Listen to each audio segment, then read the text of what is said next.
Hi students. இப்போ நம்ம temperature பார்த்தோம். சீசன்ல பார்த்தோம்னா டெம்பரேச்சர் ஃப்ளக்சுவேட் ஆகுது.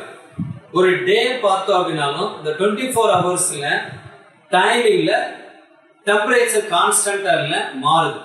ஒரு மார்னிங் பார்க்கறோம், ஒரு ஆஃப்டர்நூன் பார்க்கறோம், ஒரு ஈவினிங் பார்க்கறோம், ஒரு நைட். அப்ப டெம்பரேச்சர் மாறிக்கிட்டே இருக்கு. ஆனா அந்த பாடியோட temperature constant 37 degree temperature maintain ஆகுது அப்படின்னு சொல்றோம். அப்ப அதை மெயின்டைன் பண்றது யாரு அப்படின்னு சொன்னோம்னா பிரெயின்ல இருக்கக்கூடிய ஹைப்போதலாமஸ் அப்படிங்கிற ஒரு பார்ட் தான் மெயின்டைன் பண்ணும். இந்த ஹைப்போதலாமஸ் இப்ப பாடியில இருக்கக்கூடிய சிஸ்டத்தை, பாடியில இன்டர்னல் ஆக்டிவேஷனை கண்ட்ரோல் அண்ட் ரெகுலேட்டட் யாரு கண்ட்ரோல் பண்ணி ரெகுலேட் பண்றாங்கன்னா ரெண்டு சிஸ்டம் ரெகுலேட் பண்ணும். எண்டோகிரின் சிஸ்டம் அண்ட் நர்வஸ் சிஸ்டம். எண்டோகிரின் சிஸ்டத்தை செக்ரீட் ஆகிறது ஒரு கெமிக்கல்ஸ், அது ஹார்மோன். இந்த ஹார்மோன் ஆக்ஷனையும் யாரு கண்ட்ரோல் பண்ணுவாங்கன்னா ஹைப்போதலாமஸ் கண்ட்ரோல் பண்ணும். இப்ப இந்த ஹைப்போதலாமஸ் எங்க இருக்குது? பிரெயின்ல. பிரெயினை வந்து மூணா பிரிக்கிறோம். ஃபோர் பிரெயின், மிட் பிரெயின், கைன் பிரெயின். மூணா பிரிக்கிறோம். ஃபோர் பிரெயின்ல ஹைப்போதலாமஸ் வந்து பிரசன்ட். அந்த ஃபோர் பிரெயின்ல ஹைப்போதலாமஸ் எங்க இருக்குன்னா ஃப்ளோர் ஆஃப் த டைன்செஃபலான். டைன்செஃபலான் கீழே the hypothalamus is also present. The hypothalamus உடைய general function, five function: behavior, and then emotional feel, and then thermoregulation. Thermoregulation of constant body temperature. நம்முடைய body temperature 37 degree.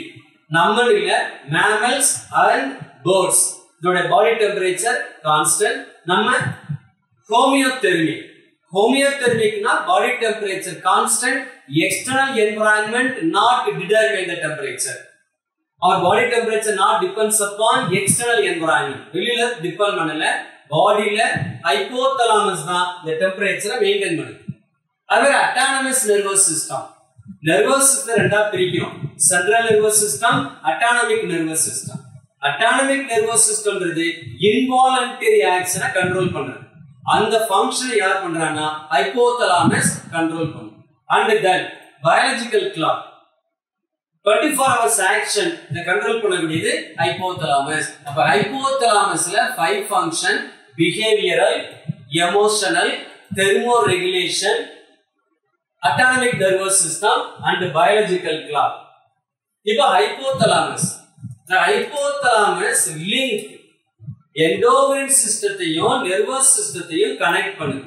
யாரே? Hypothalamus. Hypothalamus வந்து பிரெயினுடைய ஒரு part. ஆனா அங்க ஒரு செல் இருக்குது, நியூரோ செக்ரீட்டரி செல் அப்படின்னு ஒரு செல் இருக்கு. அது செக்ரீட் பண்ணக்கூடிய ஹார்மோன் நியூரோ ஹார்மோன். அப்ப ஹைப்போதலாமஸ் பிட்யூட்டரியுடைய ஆக்ஷனை கண்ட்ரோல் பண்ணுது. ஆனா பிரெயின்றது வேற. பிரெயின்ல ஹைப்போதலாமஸ் அது நியூரலாஜிக்கல் ஃபங்க்ஷனை பண்ணல, நியூரலாஜிக்கல் ஃபங்க்ஷனையும் பண்ணுது.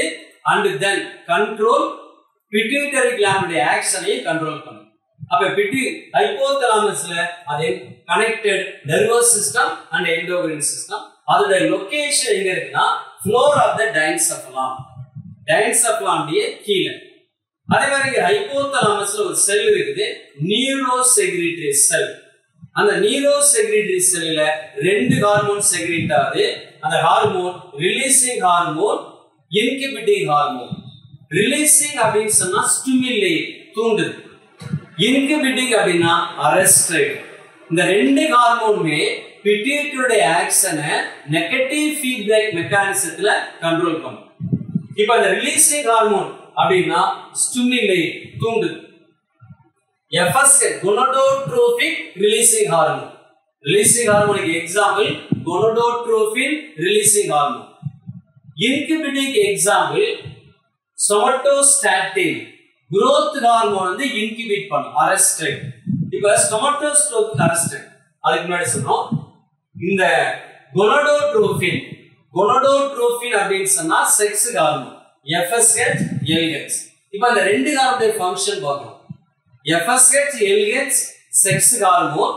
இது ஃபீமேல் பாடியில menstrual சைக்கிளுக்கு இது எசென்சியல். ஒரு எக் டெவலப் ஆகும். 1 to 5 days bleeding. 5th ல இருந்து 14th day ஒரு ஃபாலிக்கல் செல்லுடைய growthக்கு FSH ரெஸ்பான்ஸ். 14வது நாள் 14th டேல LH அப்படின்ற ஒரு ஹார்மோன் உற்பத்தி ஆகி ஓவாவை ரிலீஸ் பண்ணும். முதல்ல 14 நாள்ல ஒரு ஃபாலிக்கல் செல் இப்படி டெவலப் ஆயிடும். 13 நாள் 14வது நாள் இந்த LHன்ற ஹார்மோன் இத தூண்டி ஓவாவை ரிலீஸ் பண்ணும். அப்ப ஒரு எக் ஃபார்மேஷனுக்கு ஃபீமேல் பாடியில ஒரு கேமிட் ஃபார்மேஷனுக்கு கோனடோட்ரோபின் FSH LH ரெஸ்பான்ஸ். அதே மாதிரி மேலுடைய பாடியில டெஸ்டிஸ்ல FSH என்ன பண்ணுனா ஸ்பெர்ம் டே growth ஸ்பெர்ம் டே டெவலப்மெண்டல் ஸ்டேஜுக்கு FSH ரெஸ்பான்ஸ். LH என்ன பண்ணுனா லீடிங் செல்ல தூண்டி ஆண்ட்ரோஜன் அப்படிங்கற ஹார்மோனை ரிலீஸ் பண்ணும். அப்ப FSH LH is a gonadotropin or sex hormone. And then அதுக்கு அடுத்து இன்னொரு ரெண்டு ஹார்மோனை செக்ரீட் பண்ணும். எது? ஹைபோதலாமஸ். ஹைபோதலாமஸ் வாசோபிரெசின் ஆக்சிடோசின் அப்படிங்கற ரெண்டு ஹார்மோனை செக்ரீட் பண்ணும். இந்த வாசோபிரெசின் ஆக்சிடோசின் இது எங்க டெபாசிட் ஆகும் அப்படின்னா நியூரான்ல. எங்க டெபாசிட் ஆகுதுன்னா நியூரான்ல. இது நியூரானுடைய டெர்மினல் எண்ட். இந்த டெர்மினல் எண்ட்ல ஃபர்ஸ்ட் ரிலீஸ் ஆன ரிலீசிங் ஹார்மோன் அண்ட் இன்கிபிட்டிங் ஹார்மோன் இந்த ரெண்டுமே டெர்மினல் எண்ட்ல டெபாசிட் ஆகும். அதே மாதிரி வாசோபிரெசின் ஆக்சிடோசின் இதுவுமே நியூரானுடைய டெர்மினல் எண்ட்ல ஸ்டோர். இதுக்குள்ள another ஒரு chemical substance presented neurotransmitter acetylcholine. அப்ப 4 substances 4 chemical hormone and 1 neurotransmitter எங்க இருக்குன்னா terminal endல presented. இப்ப இந்த vasopressin function vasopressin other name ADH antidiuretic hormone. Its main function reabsorption of water. The main function reabsorption of water, prevent loss of water. Bodyல water loss தடுக்குது. Diuresis னா urine formation. அப்ப யூரின்ல அதிகமான water சென்ற வெளியே போறத தடுக்கக்கூடியது வாசோபிரெசின். இது எங்க ஆக்டிவேட் ஆகுது அப்படின்னா நெஃப்ரான்ல distal convoluted tube and collecting duct. Distal convoluted tube collecting duct ல என்னன்னா reabsorption of water. எங்க reabsorb பண்ணுது? collecting duct லயும் distal convoluted tube ல reabsorption of water. அப்ப prevent loss of water. இப்ப suppose the hormone deficiency ADH குறைஞ்சிச்சு அப்படின்னா diabetic insipidus அப்படிங்கிற disease வந்து occurs. அதே மாதிரி இது சொல்றான் ஆக்சிடோசின். இந்த ஆக்சிடோசின் ஃபங்க்ஷன் ஒரு பிரெக்னன்சில எம்பிரியோ டெவலப் ஆகுது 280 days after the completion of the development. அப்ப அந்த ஃபீட்டஸ்ல ஒரு யூட்ரஸ் வந்து கான்ட்ராக்ஷன் ஆகும். அப்ப யூட்ரஸ் கான்ட்ராக்ஷன் ஆகும்போது பிரெயினோட ஹைபோதலாமஸ் தூண்டப்பட்டு அங்க என்ன ஹார்மோன் ரிலீஸ் ஆகும்னா ஆக்சிடோசின் ரிலீஸ் ஆகும். The oxytocin contraction of the forceful contraction of the uterus and the fetus is also expelled outside. அப்ப hypothalamus daily body temperature control and regulated. யார் regulate பண்றாங்கன்னா hypothalamus maintain the temperature. the body temperature 37 அது constant. அதே மாதிரி அதுல செல் இருக்கு. என்ன செல்? நியூரோசெக்ரீட்டரின்ற ஒரு செல். அந்த நியூரோசெக்ரீட்டரி செல் ரெண்டு ஹார்மோன் செக்ரீட் பண்ணுது. Releasing factor, controlling factor, inhibiting factor. அந்த ரெண்டுமே நியூரானுடைய டெர்மினல் எண்ட்ல டெபாசிட் ஆகும். அதே மாதிரி another ரெண்டு ஹார்மோன் வாசோபிரெசின் ஆக்சிடோசின் அதுவுமே எங்க டெபாசிட் ஆகுது? டெர்மினல் எண்ட்ல ஸ்டோர். அங்க another ஒரு கெமிக்கல் சப்ஸ்டன்ஸ் நியூரோட்ரான்ஸ்மிட்டர். அடுத்து ரிலாக்ஸ்டு ஃபீலிங். அது யாருக்கு காரணம்னா ஹைபோதலாமஸ். இப்ப நம்ம பாடியில deficiency of glucose or glycogen deficiency ஆச்சுன்னா நமக்கு ஆற்றல் வேணும். அந்த ஆற்றல் எப்படி கிடைக்கும்னா நியூட்ரிஷன் வழியா தான் கிடைக்கும், உணவின் வழியா தான் கிடைக்கும். அப்ப பிரைன் வந்து தூண்டப்படும். பிரைன் ஆனது தூண்டப்படும். யாரு தூண்டுறாங்க? பிரைனுக்கு ஒரு மெசேஜ் வரும். பிரைனுக்கு மெசேஜ் வரும்.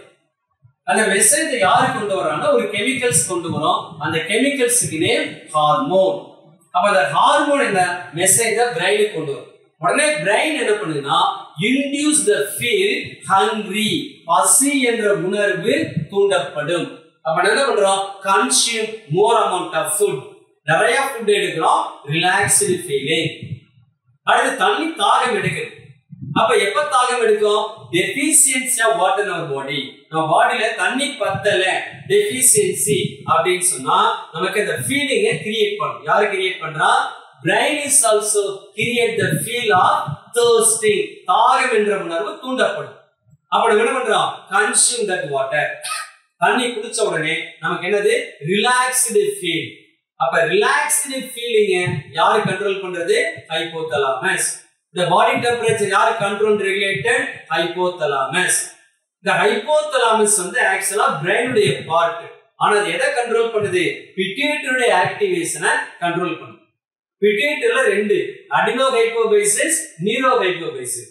அடினோ ஹைபோபைசிஸ கண்ட்ரோல் பண்ணும், நீரோ ஹைபோபைசிஸ ஹைபோதலாமஸ் டைரக்டா கண்ட்ரோல் பண்ணும் பை த வாசோபிரசின் ஆக்சிடோஸ் என்ற ஹார்மோன் மூலமாக டைரக்டா கண்ட்ரோல் பண்ணும். இப்போ என்ன கான்செப்ட்ல வரும், பாடி டெம்பரேச்சர் மெயின்டைன் பண்றது ஹைபோதலாமஸ். இந்த ரிலாக்ஸ்டு ஃபீலிங் அப்படின்றது யார் கண்ட்ரோல் பண்றது, ஹைபோதலாமஸ். ஓகே, இந்த மாதிரி நீட் ரிலேட்டடான நிறைய டாபிக்ஸ் தெரிஞ்சுக்கிறதுக்கு நம்ம சூர்யா நீட் அகாடமியில ஃப்ரீயா ஆன்லைன்ல கிளாஸஸ் போயிட்டு இருக்கு. அந்த கிளாஸஸை பத்தி டீடைல்ஸ் தெரிஞ்சுக்கணும் அப்படின்னா நம்ம இன்ஸ்டியூட் நம்பருக்கு கால் பண்ணி கிளாஸ்ல ஜாயின் பண்ணி படிங்க. தேங்க்யூ.